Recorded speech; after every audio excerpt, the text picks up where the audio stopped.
കൂട്ടുകാർ, ഇത് പിങ്കിയുടെ ഉറച്ച തീരുമാനം.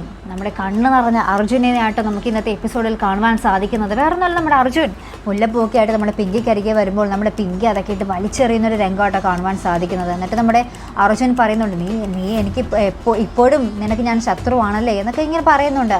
അപ്പോൾ പറയുന്നുണ്ട്, ഞാൻ അങ്ങനെ പറഞ്ഞോ എന്നൊക്കെ ചോദിക്കുന്നുണ്ട്. അപ്പോൾ നമ്മുടെ അർജുൻ പറയുന്നുണ്ട്, നീ ആ പനി പിടിച്ച് കളഞ്ഞിരുന്ന സമയത്ത് മുഴുവനും ഗൗതമേട്ടനെയാണ് വിളിച്ചുകൊണ്ടിരുന്നേച്ചതെന്നൊക്കെ നമ്മുടെ പിങ്കിയോട് പറയുന്നുണ്ട് കേട്ടോ.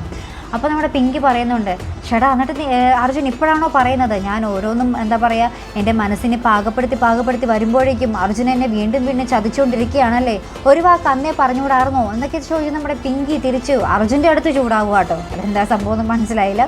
എൻ്റെ ലാസ്റ്റ് നമ്മുടെ പിങ്കി പറയുന്നുണ്ട്, ശരിയാണ്, എനിക്ക് അർജുനെ സ്നേഹിക്കാൻ കഴിയില്ല, എനിക്ക് ഡിവോഴ്സ് വേണം, ഉറച്ച തീരുമാനം തന്നെ അവിടെ പറയുന്നുണ്ട്.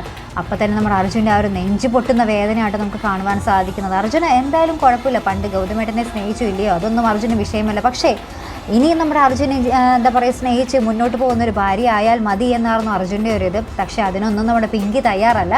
പിങ്കിക്ക് ഗൗതമിനെ വിട്ടൊരു ജീവിതമില്ലെന്ന് നമ്മുടെ പിങ്കി നമ്മുടെ അർജുൻ്റെ മുഖത്ത് നോക്കി പറയുന്നുണ്ട്. അതുകൊണ്ട് അർജുനെ എനിക്ക് ജീവിതത്തിലേക്ക് സ്വീകരിക്കാൻ സാധിക്കില്ല, അതുകൊണ്ട് തന്നെ എനിക്ക് ഡിവോഴ്സ് വേണമെന്ന് ഉറച്ച തീരുമാനം നമ്മുടെ പിങ്കി പറയുന്നുണ്ട്. എന്നിട്ട് പിങ്കി ഒരു കാര്യം കൂടി പറയുന്നുണ്ട്, നിങ്ങൾ എല്ലാവരോടും പറഞ്ഞ് ബുദ്ധിമുട്ടണമെന്നില്ല, ഞാൻ എല്ലാവരും അറിയിച്ചോളാം എന്ന് പറഞ്ഞ് നമ്മുടെ പിങ്കി തന്നെ എല്ലാവരോടും നമ്മുടെ വല്യമ്മയോടും വെല്ലിച്ചനോടും ഒക്കെ പറയുന്നൊരു രംഗം തന്നെ നമുക്ക് കാണുവാൻ സാധിക്കുന്നുണ്ട്. നമ്മുടെ ഗൗതം നന്ദ എല്ലാവരെയും മുന്നിൽ നിർത്തി തന്നെ നമ്മുടെ പിങ്കി പറയുന്നുണ്ട്, എനിക്ക് ഡിവോഴ്സ് വേണം, എനിക്ക് ഇന്ത്യവരത്തിലെ ആ ഒരു ശപിക്കപ്പെട്ട ജീവിതം എനിക്ക് മതിയായി, എനിക്ക് അവിടെ നിന്നും പോയേ തീരൂ എന്നുള്ള ഉറച്ച തീരുമാനം തന്നെ നമ്മുടെ പിങ്കി അവിടെ പറയുന്നുണ്ട്.